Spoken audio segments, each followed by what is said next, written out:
ये बात है साल 1993 की। रिसर्चर्स की एक team the great pyramid of Giza पर रिसर्च करने के लिए इसकी एक सुरंग के अंदर एक रोबोटिक कैमरा भेजती है। रोबोटिक कैमरा सुरंग में कुछ दूरी तो बिना किसी रुकावट के तय कर लेता है, लेकिन फिर थोड़ा आगे जाकर ये रोबोटिक कैमरा रुक जाता है। रोबोटिक कैमरा के रुकने के पीछे का कारण था उस सुरंग में मौजूद दरवाजा। सुरंग में थोड़ा आगे बढ़ने पर रोबोटिक कैमरा देखता है कि इस सुरंग को एक छोटे से दरवाजे से बंद किया हुआ था। रोबोटिक कैमरा सुरंग में आगे नहीं बढ़ पाता है और ये मिशन यहीं पर फेल हो जाता है। यहाँ पर इस मिशन के फेल होने के बाद अगले 10 सालों तक इस सुरंग में जाने की कोई कोशिश नहीं हुई। लेकिन फिर साल 2002 में रिसर्चर्स की एक टीम में एक बार फिर एक रोबोटिक कैमरा इस सुरंग के अंदर भेजती है, लेकिन इस बार इस रोबोटिक कैमरा में एक ड्रिल मशीन भी लगी हुई थी।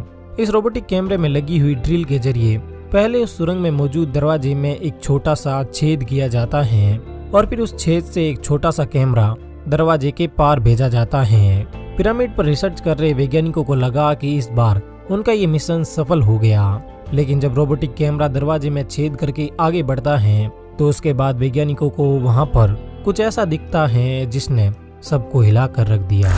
स्वागत है आपका साइनो पर। उस रोबोटिक कैमरा ने पिरामिड के अंदर क्या देखा? आखिर पिरामिड के अंदर ऐसा क्या है जिस कारण उस दिन के बाद आज तक कोई भी मशीन पिरामिड के अंदर नहीं जा सकी? और आखिर वो ऐसा कौन सा राज है जिसके कारण कोई भी रिसर्चर पिरामिड के अंदर रिसर्च नहीं कर सकता? सब कुछ जानेंगे आप आज के इस वीडियो में। साथ ही हम आपको ये भी बताएंगे कि कैसे मिस्र के लोगों ने आज से 4500 साल पहले, जब इंसानों को ये भी नहीं पता था कि पृथ्वी गोल है या चपटी, तब भी इन पिरामिड्स को बिल्कुल पृथ्वी के जियोमेट्रिक सेंटर पर बनाया था। इजिप्शियन पिरामिड पर हम इस वीडियो से पहले भी एक पार्ट बना चुके हैं, जिसमें पहले हमने आपको बताया था कि किस तरह बिना कंपास की मदद के इजिप्शियंस ने जमीन की मार्किंग की और फिर उसके बाद उसे लेवल करके हजारों टन वजनी पत्थरों को स्क्वायर शेप में काटा और स्क्वायर शेप में काटने के बाद किस तरह उन्होंने 50 टन वजनी इन पत्थरों को इतनी ऊंचाई तक पहुंचाया था। और साथ ही हमने आपको ये भी बताया था कि वो क्या चीज थी जिसके कारण वैज्ञानिक इजिप्शियन पिरामिड को एलियन से जोड़कर देखते हैं। पिरामिड की बाहरी स्ट्रक्चर के निर्माण के बारे में जानने के बाद अब वैज्ञानिक इजिप्शियन पिरामिड के रहस्यों के एक बड़े हिस्से से पर्दा उठा चुके थे। लेकिन इतना सब जानने के बाद भी एक राज अब भी ऐसा था जिससे पर्दा उठाया जाना बाकी था। ये राज क्या था, ये पता चलेगा आपको आज के इस वीडियो में। इस वीडियो में पहले हम आपको इन पिरामिड्स के निर्माण के बारे में बताएंगे और बाद में हम आपको उन रहस्यों के बारे में बताएंगे जो आज भी वैज्ञानिकों के लिए एक अनसुलझी गुत्थी है। चलिए सबसे पहले बात करते हैं इन पिरामिड्स के निर्माण के बारे में। बात है साल 1879 की। एक आदमी इजिप्शियन पिरामिड के पास से गुजर रहा था, तभी उसके सामने एक जेकल यानी गीदड़ आकर खड़ा हो जाता है। वो आदमी उस जेकल को भगाने के लिए उसकी तरफ एक छोटा सा पत्थर फेंकता है। गीदड़ उस आदमी से डर के पास ही में मौजूद एक छोटे से छेद से पिरामिड में घुस जाता है। गिद्दड़ को पिरामिड में घुसा हुआ देखकर उस आदमी को भी जिज्ञासा होती है और वो भी उस गिद्दड़ के पीछे पीछे पिरामिड के अंदर चला जाता है। पिरामिड के अंदर जाने के बाद अब वो आदमी देखता है कि इसके अंदर एक बहुत बड़ा चैम्बर है और इस चैम्बर की दीवारों पर एक रहस्यमय भाषा में कुछ लिखा हुआ भी है।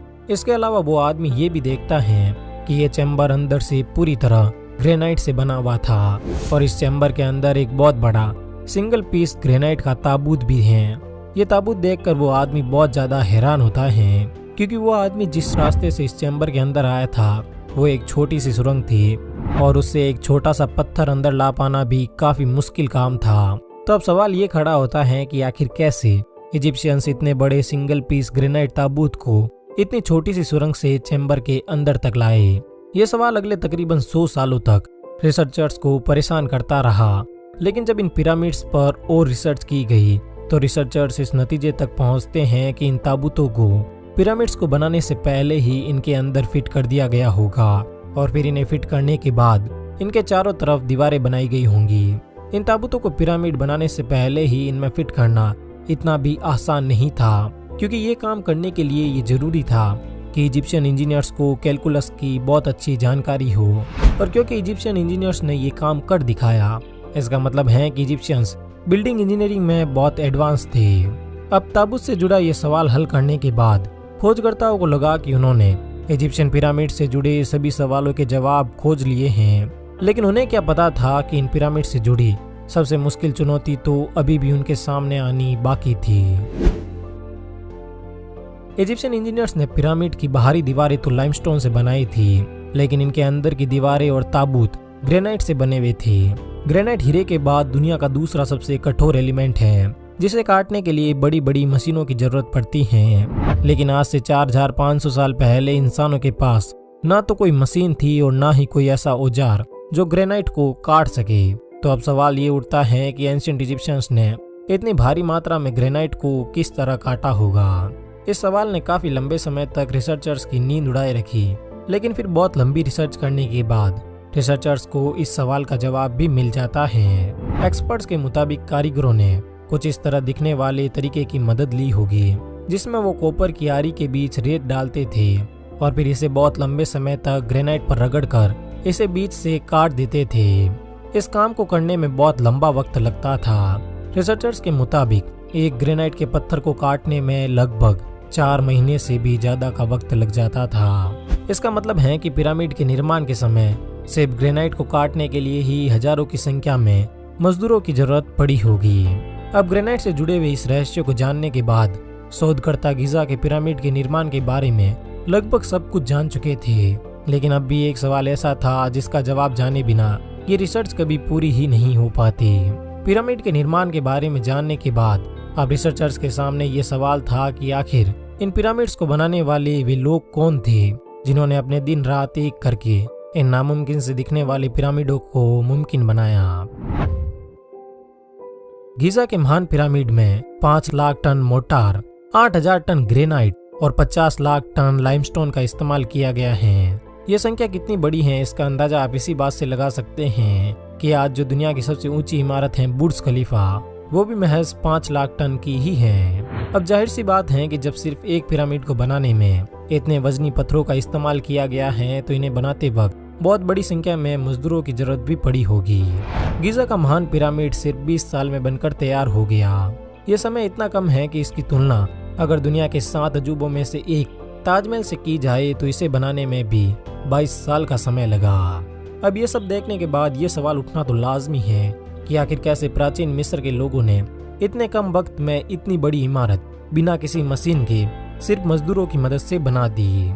इजिप्शियन पिरामिड की यही खासियत देखकर कई लोग, यहाँ तक कि दुनिया के सबसे अमीर आदमी एलन मस्क भी मानते हैं कि पिरामिड एलियंस द्वारा बनाए गए हैं। लेकिन हाल ही के सालों में की गई कई रिसर्च में ये सामने आया कि ये पिरामिड इंसानों द्वारा ही बनाए गए हैं। रिसर्चर्स के मुताबिक इन पिरामिड्स को बनाते वक्त हर समय कम से कम एक साथ 1 लाख मजदूरों की जरूरत पड़ी होगी। ये सभी मजदूर दिन और रात 2 शिफ्टों में काम करते थे। एक्सपर्ट्स ने पहले ये अंदाजा लगाया कि ये काम गुलामों द्वारा करवाया गया होगा, लेकिन बाद में की गई रिसर्च के मुताबिक इतना मुश्किल काम गुलाम नहीं कर सकते थे, क्योंकि गुलामों में ना तो इतना मनोबल होता था और ना ही इतनी शक्ति कि वो इतने भारी पत्थरों को उठा सके। इसके अलावा रिसर्चर्स को पिरामिड के आसपास की जगहों पर रिसर्च करते वक्त कुछ कंकाल भी मिले जो उन मजदूरों और कारीगरों के थे जिन्होंने पिरामिड्स को बनाया था। इन कंकालों की स्टडी करने पर वैज्ञानिकों को ये पता चला कि पिरामिड्स बनाने वाले इन मजदूरों के चोट लगने पर इनकी सर्जरी भी की जाती थी। उस समय सर्जरी जैसी सुविधा सिर्फ राजा के खास आदमियों को ही मिलती थी। तब अगर किसी गुलाम को चोट लगती थी तो उसे यूं ही मरने के लिए छोड़ दिया जाता था। पिरामिड्स पर और ज्यादा रिसर्च करने के बाद रिसर्चर्स इस नतीजे पर पहुंचे कि गीजा के ये पिरामिड राजा के सबसे खास और वफादार लोगों ने बनाए थे। पिरामिड बनाने वाले ये मजदूर और कारीगर राजा के इतने वफादार थे कि राजा के कहने पर ये अपनी जान भी दे सकते थे। अब पिरामिड के निर्माण के बारे में सब कुछ जान लेने के बाद वैज्ञानिकों को लगा कि वे इजिप्शियन पिरामिड्स को पूरी तरह जान चुके हैं। लेकिन जब इन पिरामिड्स पर और रिसर्च की गई तो रिसर्चर्स के सामने इन पिरामिड से जुड़े कई ऐसे रहस्य उजागर हुए जिन्हें आज तक नहीं सुलझाया जा सका। चलिए अब बात करते हैं इजिप्शियन पिरामिड से जुड़े इन अनसुलझे रहस्यों के बारे में। साल 1980 में जब वैज्ञानिकों की एक टीम द्वारा इन पिरामिड्स की अंदरूनी स्ट्रक्चर को जानने के लिए इन पर एक्सरेज फेंकी गई तो वैज्ञानिकों को पता चला कि इन पिरामिड्स के अंदर किंग्स चैम्बर और क्वींस चैम्बर के अलावा एक सीक्रेट चैम्बर भी था। इस सीक्रेट चैम्बर को जानने के लिए जब साल 1993 में साइंटिस्ट की एक टीम ने इस चैम्बर तक जाने वाली सुरंग में एक रोबोटिक कैमरा भेजा तो थोड़ा आगे बढ़ने के बाद उन्होंने देखा कि ये सुरंग पत्थर के एक दरवाजे से बंद थी। इस दरवाजे पर इस तरह दिखने वाली 2 लीवर भी थे। 1993 में भेजे गए रोबोटिक कैमरा के असफल होने के बाद वैज्ञानिक 2003 में एक बार फिर इस सुरंग में एक रोबोटिक कैमरा भेजते हैं। इस बार भेजे गए रोबोटिक कैमरा के साथ एक ड्रिल मशीन भी थी। ये रोबोटिक कैमरा उस दरवाजे के पास जाकर उसमें एक छोटा सा छेद करके उस छेद से सुरंग में एक छोटा सा कैमरा भेजता है। वो छोटा कैमरा उस दरवाजे को पार करने में तो सफल रहता है, लेकिन उस दरवाजे को पार करते ही उसके आगे एक और दरवाजा आ जाता है और इस तरह वैज्ञानिक एक बार फिर उस हिडन चैम्बर तक पहुंचने में असफल रहते हैं। इस रिसर्च से ये बात सामने आई कि पिरामिड के हिडन चैम्बर को बनाते वक्त कारीगरों ने इसकी सुरक्षा का खास तौर पर ध्यान रखा था। इस हिडन चैम्बर की इतनी सुरक्षा देखकर ये लगता है कि इसमें जरूर कोई बेहद ही खुफिया राज दफन है, जिसके बारे में पता लगाना बहुत जरूरी है। लेकिन अब ये रिसर्चर्स चाहकर भी उस हिडन चैम्बर तक नहीं पहुंच सकते, क्योंकि साल 2003 में मिस्र के पिरामिड पर की गई ये रिसर्च वैज्ञानिकों द्वारा की गई आखिरी रिसर्च थी, क्योंकि इसके बाद मिस्र की सरकार ने इजिप्शियन पिरामिड पर रिसर्च करना बैन कर दिया। मिस्र की सरकार का मानना है कि पिरामिड पर रिसर्च करने से उनके भगवान नाराज हो जाएंगे, जिससे उन्हें अकाल और भूकंप जैसी प्राकृतिक आपदाओं का सामना करना पड़ेगा। गिजा के ये पिरामिड्स पिछले 4500 सालों से अपने अंदर कई रहस्य दफन किए हुए हैं, लेकिन इन रहस्यों के साथ इनका खुद का एक लंबा इतिहास भी रहा है। अब बात अगर इन पिरामिड्स के इतिहास की जाए तो गिजा के इन पिरामिड्स ने प्रकृति के साथ कई राजाओं के हमले भी झेले हैं। 12वीं सदी के अंत में इजिप्ट पर राज करने वाले गिरदिश सुल्तान अल अजीज ने अपने से पहले के राजाओं का इतिहास मिटाने के लिए इन पिरामिड्स को तोड़ने की कोशिश की। उसने इन पिरामिड्स को ध्वस्त करने के लिए एक साथ कई हजारों मजदूरों को काम पर लगाया, लेकिन इतनी बड़ी संख्या होने के बावजूद भी इन मजदूरों को सिर्फ एक पत्थर निकालने में कई महीनों का वक्त लग जाता था। इतनी धीमी रफ्तार से परेशान होकर आखिर अल अजीज ने हार मान ली और उसने पिरामिड्स को तोड़ने की कोशिश छोड़ दी। लेकिन उसकी इस कोशिश के कारण मेनकोर के पिरामिड पर एक बहुत बड़ा गड्ढा बन गया। बात जब भी इजिप्शियन पिरामिड्स के रहस्यों की होती है तो इनके रहस्य दुनिया भर का ध्यान अपनी ओर खींचते हैं, लेकिन गीजा में सिर्फ गीजा के ये पिरामिड ही खास नहीं है, बल्कि इनके अलावा भी यहाँ पर एक और स्ट्रक्चर बेहद खास है और ये स्ट्रक्चर है द ग्रेट स्फिंक्स। बात जब भी गिजा के पिरामिड की हो तब ग्रेट स्फिंक्स की ना हो ये तो हो ही नहीं सकता। गिजा के दूसरे पिरामिड काफरा के पिरामिड के सामने मौजूद ग्रेट स्फिंक्स इंसान द्वारा बनाई गई अब तक की सबसे बड़ी सिंगल स्टोन स्ट्रक्चर है। इस स्ट्रक्चर में ऊपर इंसान का मुंह और नीचे शेर का धड़ है। द ग्रेट स्फिंक्स ये दिखाता है कि वो हमेशा इन पिरामिड की रक्षा करेगा। 73 मीटर ऊंचाई वाले ग्रेट स्फिंक्स का निर्माण भी काफरा के पिरामिड के साथ ही किया गया। गिजा के पिरामिड की तरह ही ग्रेट स्फिंक्स भी समय की इतनी मार झेलने के बाद भी आज भी ज्यों का त्यों खड़ा है। हालांकि आज इसका चेहरा थोड़ा सा घिस चुका है, लेकिन ये पहले कुछ इस तरह का दिखता था। 20वीं सदी से पहले ये रेत के नीचे दबा हुआ था, लेकिन 1900 की शुरुआत में इसके ऊपर की रेत को साफ किया गया।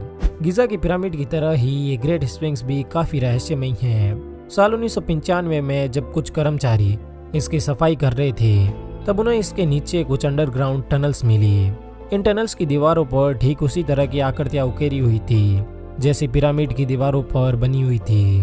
रिसर्चर्स का मानना है कि प्राचीन मिस्र के लोग मूर्ति पूजा में विश्वास रखते थे और यही कारण है कि उन्होंने अपने भगवान की पूजा करने के लिए इन पिरामिड्स और स्फिंक्स की दीवारों के ऊपर इस तरह के चित्र उकेरे। इजिप्शियन पिरामिड्स को देखने पर ऐसा लगता है कि जिस समय ये पिरामिड्स बनाए गए थे उस समय के मिस्र के लोग बिल्डिंग इंजीनियरिंग में काफी एडवांस थे। आज आपने जो ये वीडियो देखा ये हमारा मिस्र के पिरामिड पर बनाया गया सेकंड पार्ट है।